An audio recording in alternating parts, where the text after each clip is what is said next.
Bonjour à mes élèves, les premières années Bac Sciences Maths, aussi les élèves de la mission terminale S et aussi les élèves de deuxième Bac Sciences, et spécialement les deuxièmes sciences SPC en sciences physique chimie.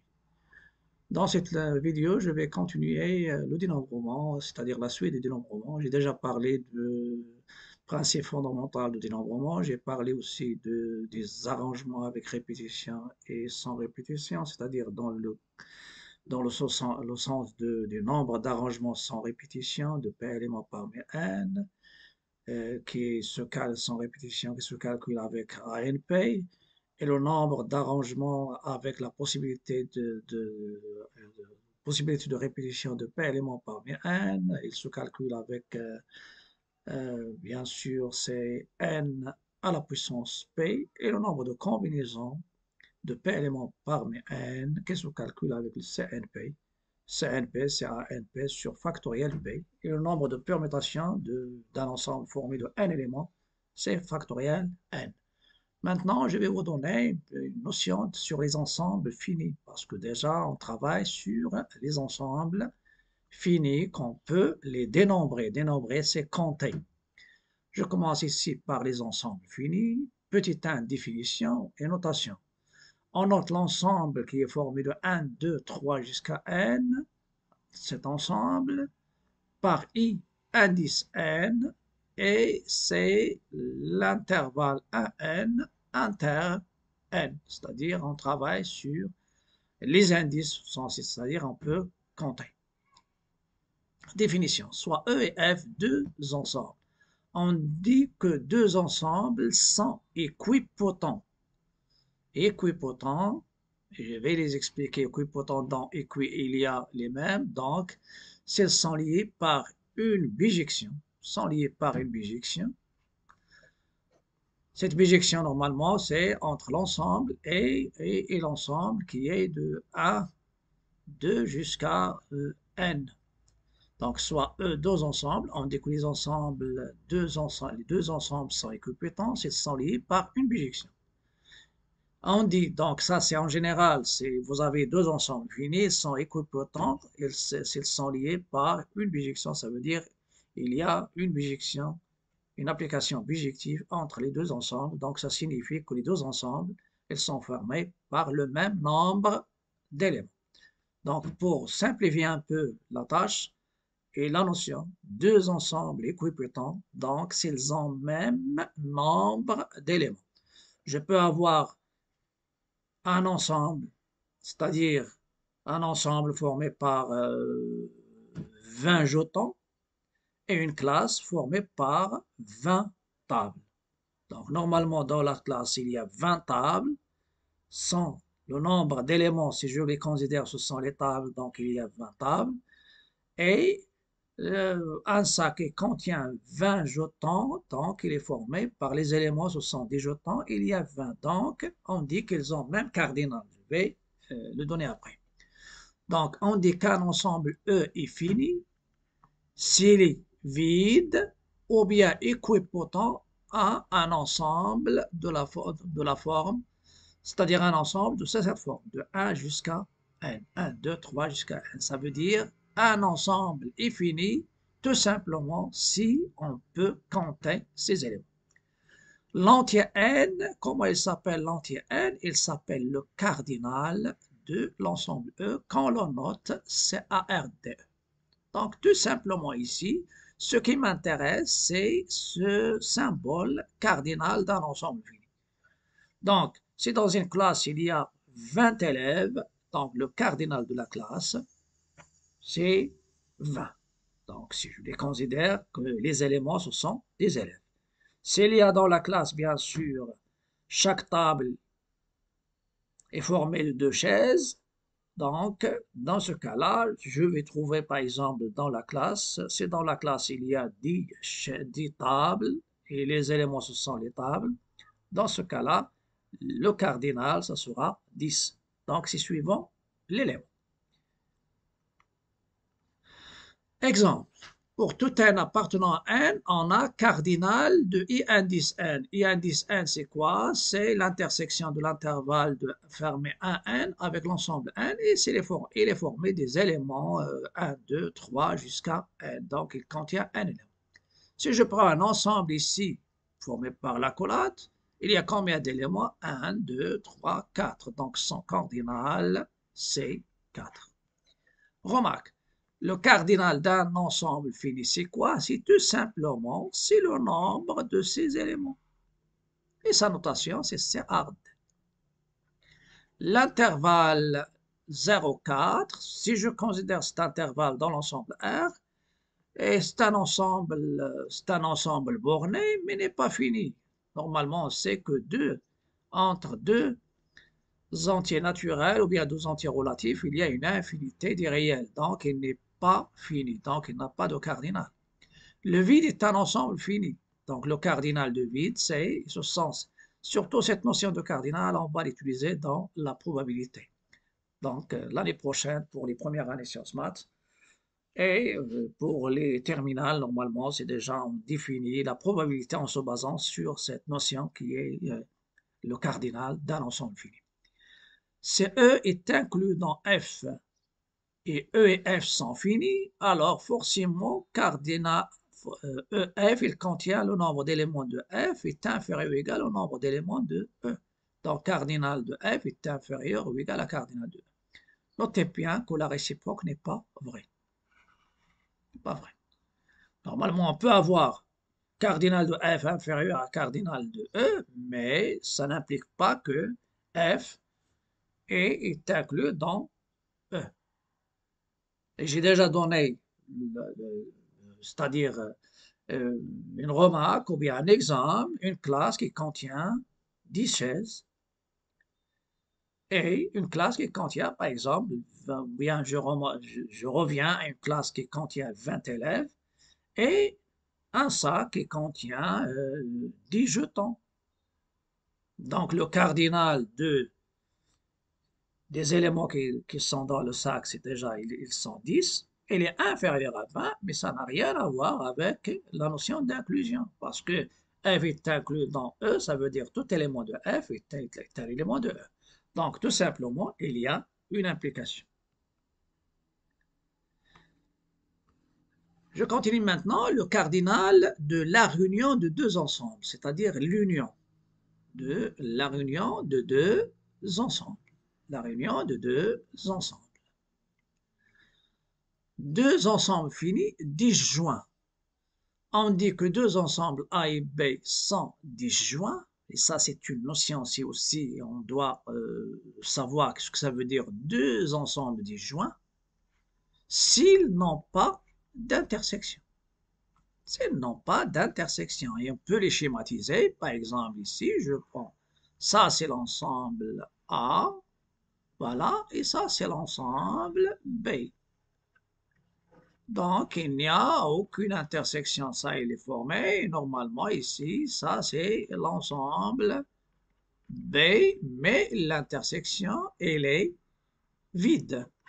Dans ce cas-là, s'il n'y a pas d'intersection, alors le cardinal de A union B, c'est le cardinal de A plus cardinal de B. Tout simplement, plus cardinal de B. Et je donne un exemple.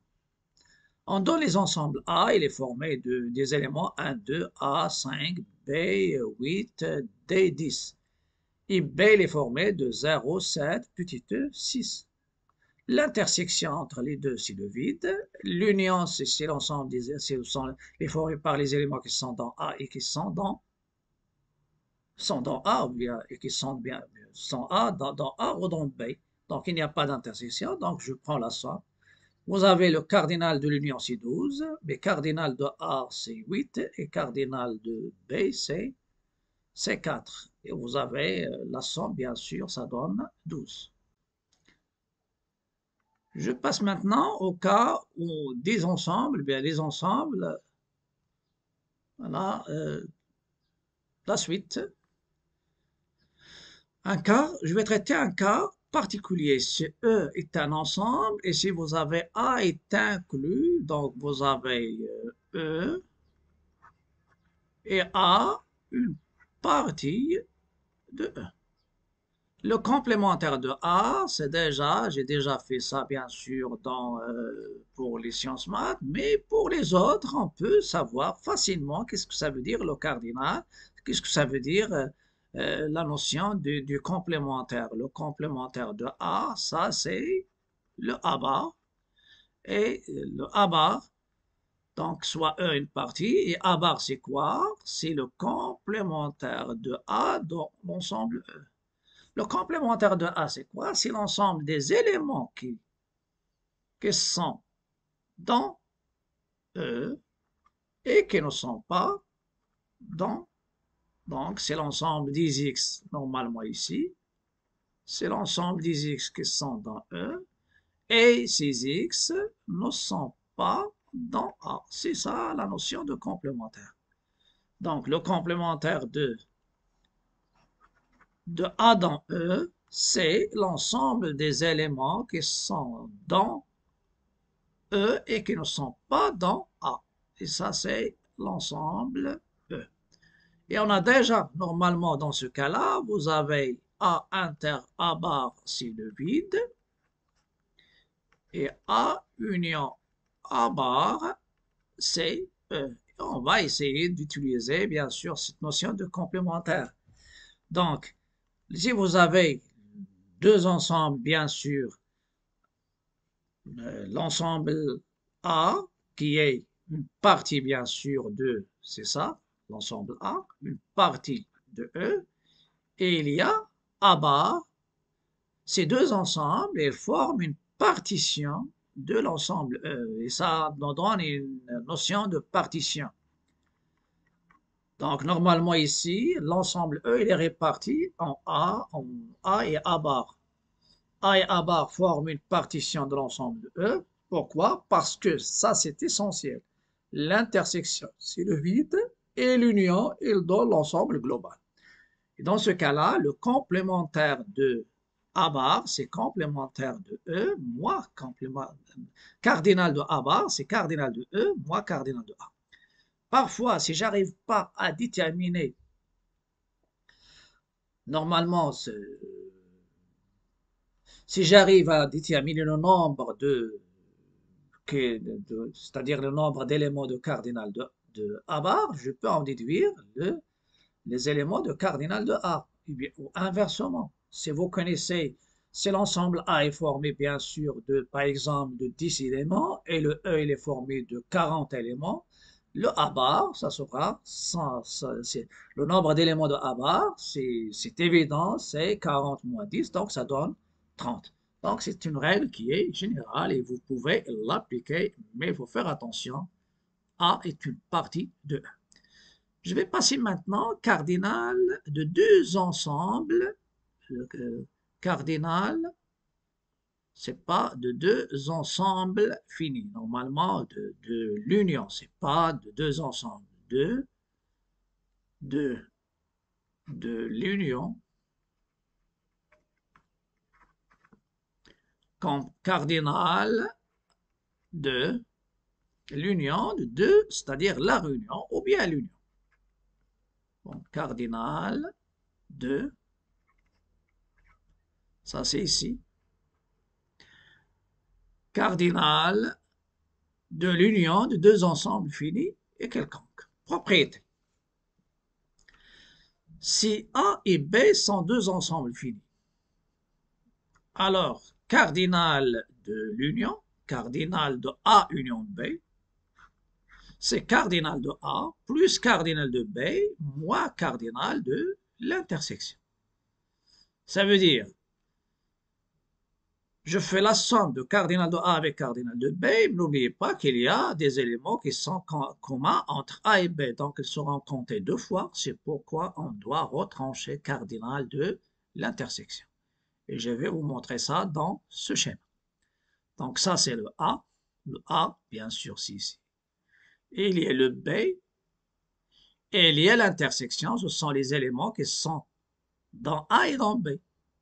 Donc, si je fais le nombre d'éléments, le cardinal de A, le nombre d'éléments de A, et j'ajoute le nombre d'éléments de B, ça donne le nombre d'éléments de l'union, mais il y a normalement, ça donne pas exactement, ça donne plus que le cardinal de A union B, parce que les éléments de l'intersection seront comptés deux fois, donc pour cela, il faut retrancher cardinal de A inter B. Donc, cardinal de A union B, c'est ça, A union B. A, c'est ça, A union B. Voilà, A union B, c'est ça. C'est-à-dire, ce qui est en jaune et ce qui est même celui-là. Donc, ce qui est, c'est le A, l'intersection et le B. Ça, c'est quoi? C'est A moins B. Et ça, c'est le B moins A.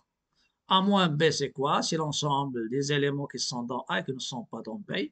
Et B moins A, c'est l'ensemble des éléments qui sont dans B et qui ne sont pas dans A. Et je vais traiter maintenant un exercice classique, application. Donc ça, c'est un exercice. Voilà.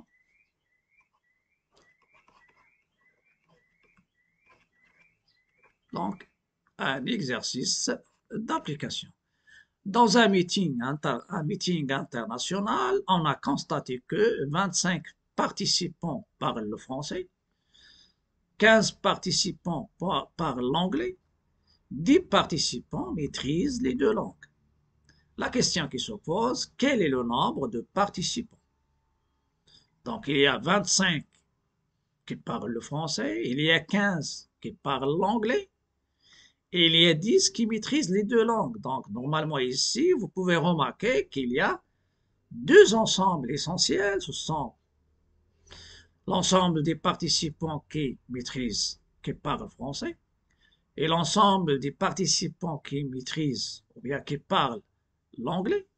Et il y a l'intersection, normalement, c'est l'ensemble, c'est-à-dire c'est un ensemble formé par, c'est l'intersection des deux ensembles. Donc, dans ce cas-là, normalement, il y a l'ensemble global, je vais le noter, c'est l'ensemble des participants. Donc, dans la réponse, soit E, l'ensemble des participants, A, ensemble des participants qui parlent le français. B, l'ensemble des participants qui parlent l'anglais. A inter B, c'est l'ensemble des participants qui maîtrisent les deux langues. On a E, c'est quoi? C'est l'union des deux. Cardinal de A, d'après l'énoncé, c'est 25. Cardinal de B, c'est 15. A inter B, c'est 10. Donc, cardinal de E, qui est cardinal de A union B, c'est cardinal de A plus cardinal de B moins cardinal de l'intersection. Et ça vous donne l'ensemble, c'est-à-dire cardinal de E, c'est 25 plus 15 moins 10. Donc, il y a 30 participants. Tout simplement, ça c'est le A. Et ça c'est le B. Et ça c'est A inter B. Normalement, les participants, donc dans ce cas-là, il y a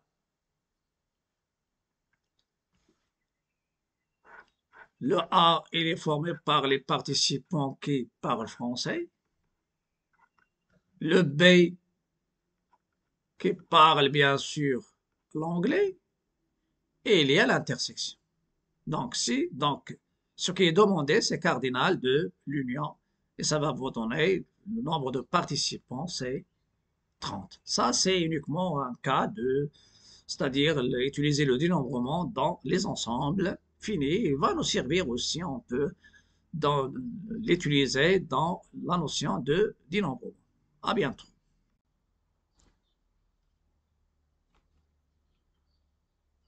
Je passe maintenant au cardinal du produit cartésien, soit de deux ensembles ou bien de plusieurs ensembles.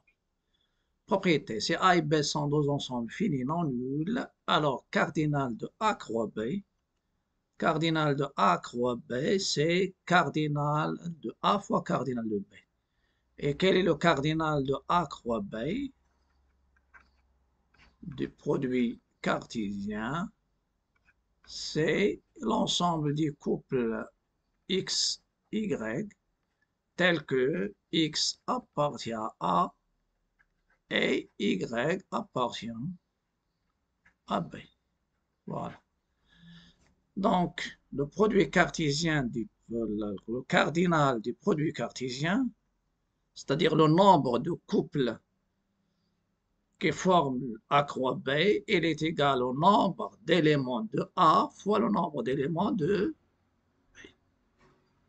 Et on sait que les couples, ils définissent bien sûr les arrangements, soit avec répétition, soit sans répétition, normalement, d'un ensemble bien déterminé. Donc, en général aussi, donc si A et B sont égaux, cardinal de A croix A, c'est cardinal de A fois cardinal de A, c'est cardinal de A le tout au carré. Et le A à la puissance n, c'est quoi? C'est le produit cartésien des ensembles A n fois. Donc, cardinal de A à la puissance n, de l'ensemble A à la puissance n, c'est cardinal de A le tout à la puissance n. Et le cardinal du produit cartésien des AI, i varie de 1 jusqu'à pi, c'est le produit des cardinaux des AI, i varie de 1 jusqu'à p. Par exemple, lorsque je parle de A à la puissance n, c'est quoi? C'est A croix A, combien de fois? N fois. Donc, il y a normalement A au carré, c'est l'ensemble des produits, c'est le produit cartésien de A croix A. C'est l'ensemble du couple XY tel que X appartient à A, Y appartient à A. Et il y a A à la puissance 3, c'est l'ensemble des triples XY, Z tel que X appartient à A, Y appartient à A et Z appartient à A. Et ça, c'est un produit des AI. C'est-à-dire, c'est le produit A1 fois A2 fois A3, c'est-à-dire avec les AI, ce sont des ensembles. Fini. Je donne un exemple. On donne A, c'est l'ensemble formé de 3 éléments, 1, 2, 3. Donnez le nombre d'éléments de l'ensemble, A à la puissance 3. Donc, la réponse, cardinal de A à la puissance 3, c'est cardinal de A, le tout à la puissance 3, c'est donc l'ensemble de A à la puissance 3, c'est-à-dire c'est l'ensemble des triplés. On peut dire aussi, c'est le nombre, bien sûr, d'arrangements avec possibilité de répétition de 3 éléments parmi 3. Donc, le 1, il y a le premier, c'est choisi parmi, normalement, il y a, ce sont les triplés. Voilà. Donc, combien de possibilités pour choisir le premier, c'est parmi 3. Le deuxième, c'est parmi 3. 3 possibilités. Le troisième, parmi 3. Donc, tous les triplés, c'est-à-dire possibles, c'est le nombre, c'est 3 fois 3 fois 3. C'est le principe du produit. Et ça vous donne 27. Maintenant, je vais passer à un exercice d'application numéro 2. J'ai déjà traité un exercice, surtout sur cardinal de l'union, cardinal du complémentaire, etc.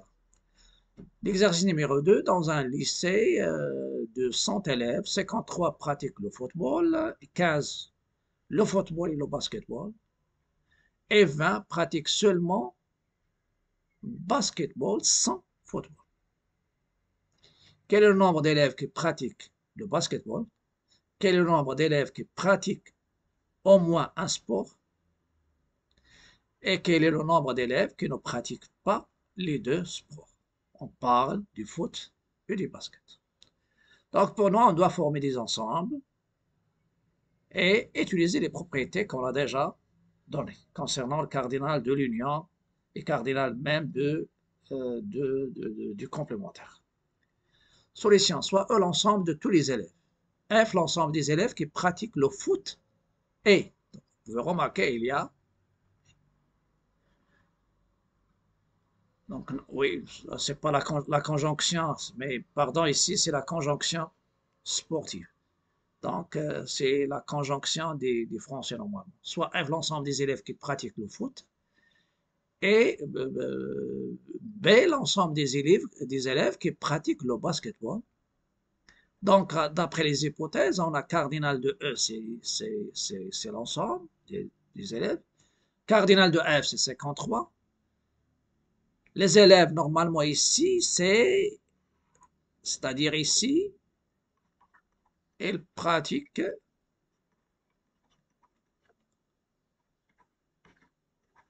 le foot et le basketball. C'est-à-dire, il y a la conjonction. Pratique le foot et le basketball. Et ici, ils pratiquent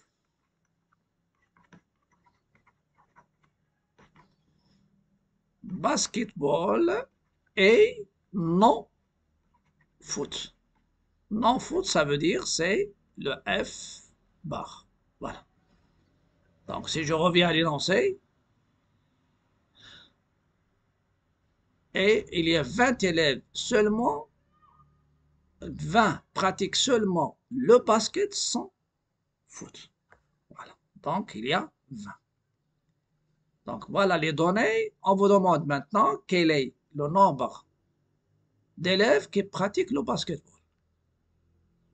Voilà, le basketball. On va essayer de voir comment. Donc, normalement, le basketball, vous avez les élèves qui pratiquent le basketball, ils peuvent pratiquer le foot, ou bien le non, ne pas pratiquer le foot.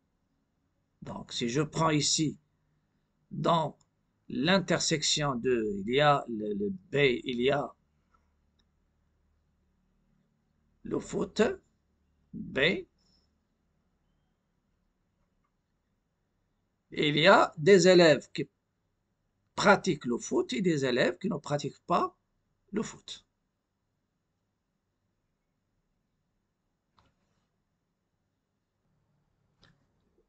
Normalement, si je fais un schéma, vous avez les élèves, c'est ça l'ensemble où il y a E, et il y a l'ensemble B, les élèves qui pratiquent le foot, et les élèves qui pratiquent le basket, pardon, et ça c'est le foot, et ça c'est l'intersection.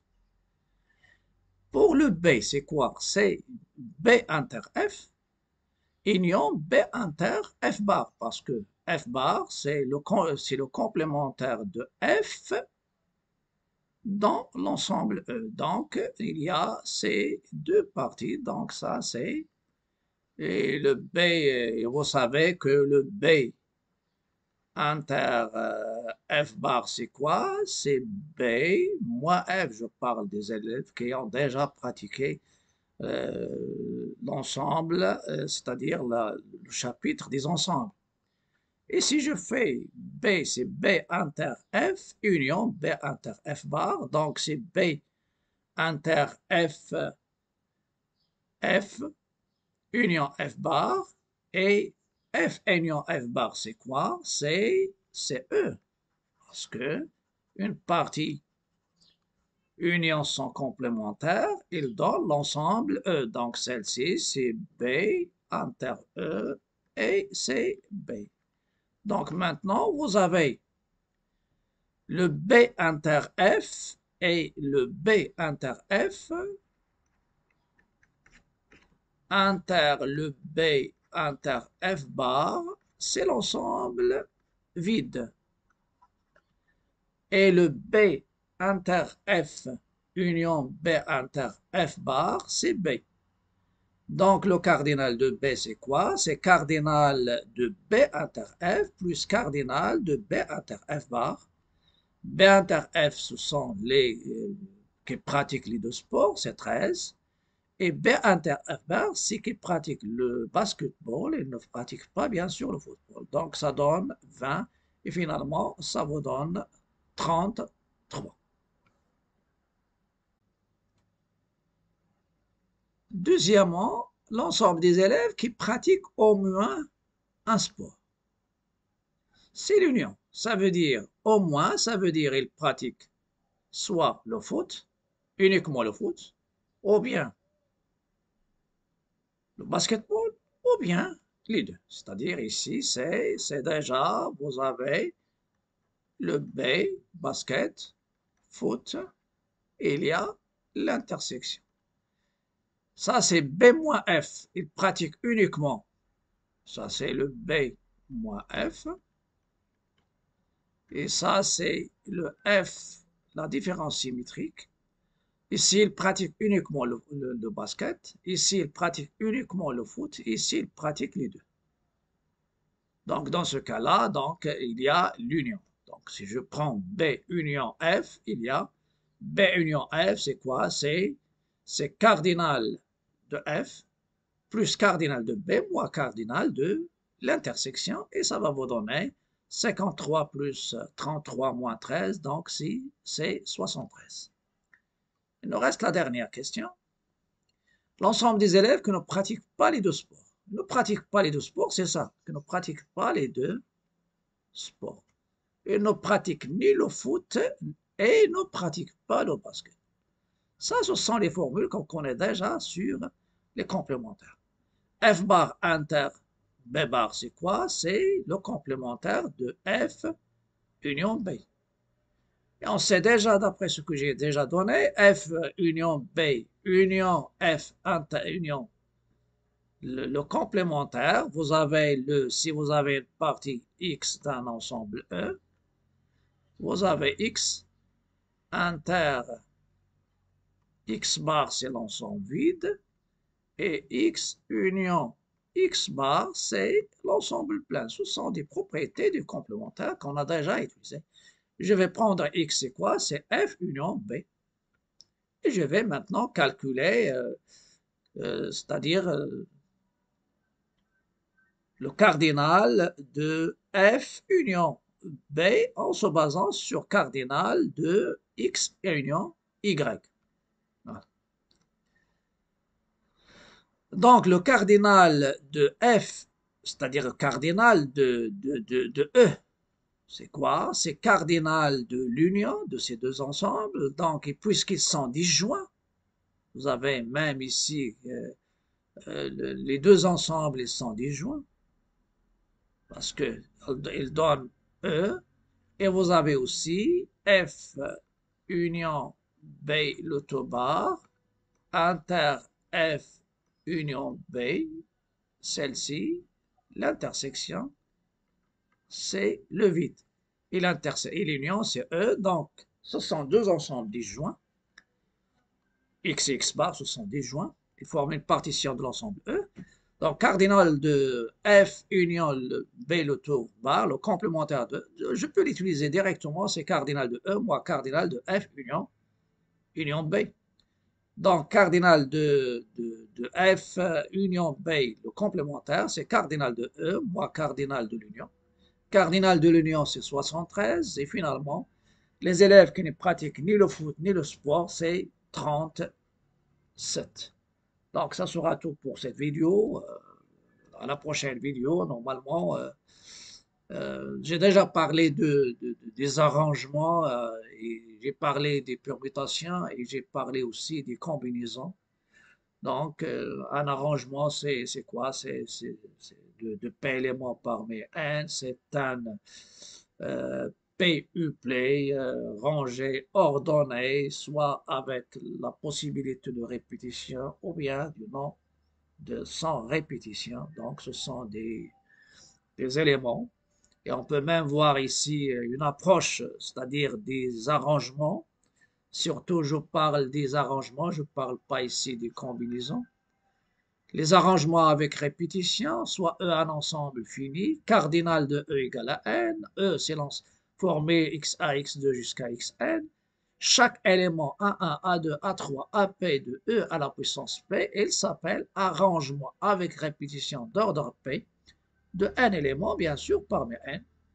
J'ai déjà parlé des arrangements, mais c'est avec la possibilité de répétition. Si je prends E, c'est 1, 2, 3, 4. Les triplés 1, 1, 2, 2, 4, 3, 4, 3, 2 sont des arrangements avec répétition de 3 éléments parmi 4.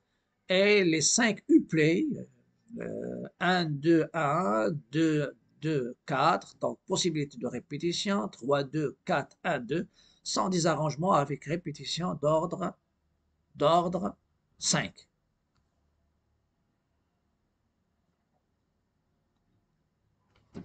D'ordre 5, et je vais vous donner un exemple. Combien de numéros de téléphone à 8 chiffres peut-on former? Solution. Il s'agit clairement d'une situation d'arrangement avec répétition, puisque l'ordre des chiffres importe, c'est-à-dire il y a importe, c'est l'ordre des chiffres normalement, c'est nécessaire.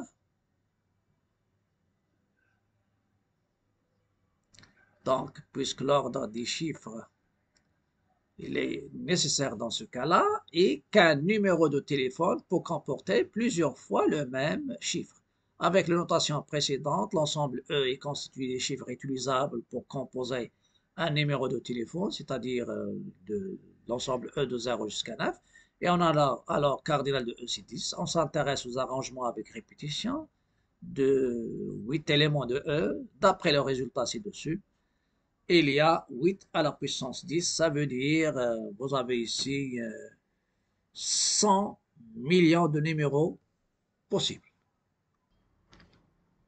Normalement ici, il y a une chose qui manque ici, l'ordre des chiffres important.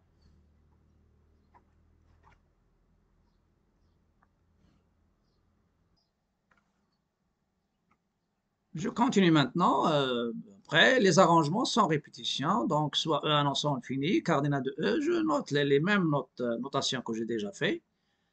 Tout élément, chaque élément A1, A2, A3, AP de E à la puissance P, P inférieur ou égal à N, sont différents 2 à 2. Et donc j'insiste, sont différents 2 à 2. Ça veut dire, il n'y a pas la répétition. Donc, différent 2 à 2 s'appelle un arrangement. Il s'appelle un arrangement sans répétition d'ordre P de n éléments. Donc ça, c'est un cours avec une autre approche que le cours que j'ai déjà donné dans les vidéos précédentes concernant, mais ça revient au même. Donc, ranger P éléments parmi n, c'est de ranger, ça veut dire ordonner, donc ordonner, et on peut ranger avec possibilité de répétition, eh bien sans répétition. Exemple, je prends l'ensemble E 1, 2, 3, 4, les triplets 1, 4, 2, 2, 4, 3, 2, 3, 4, 3, 2 sont des arrangements sans répétition d'ordre 3 de 4 éléments. Et on ne veut pas avoir des arrangements sans répétition d'ordre 5 parmi 4 parce qu'il y a uniquement 4 éléments. Un petit exercice, il y a un théorème avant, soit E l'ensemble de x1 jusqu'à x2 jusqu'à xn, le nombre des arrangements sans répétition d'ordre p de n éléments, et quoi? C'est ANP, c'est n fois n moins 1 jusqu'à n moins p, donc il y a ici, normalement il y a p facteur, c'est-à-dire ici c'est le p facteur. Exemple A310, calculant, donc vous pouvez, avec la calculatrice, vous faites des calculs d'une manière simple. A310, A53, donc vous pouvez utiliser la touche de la calculatrice NPR, ou bien je fais les calculs. Donc A310, c'est 10 fois 9 fois 8, c'est 720. A510, 7, c'est 7 fois 6 fois 5 fois 4, c'est 2, jusqu'à fois 3, 2520. Et vous avez A44, c'est 4 fois. Et si normalement A44, ça donne, c'est aussi, c'est factoriel 4. Donc ça sera tout pour cette vidéo. À la prochaine vidéo. N'oubliez pas de liker, partager, commenter et de s'abonner à ma chaîne.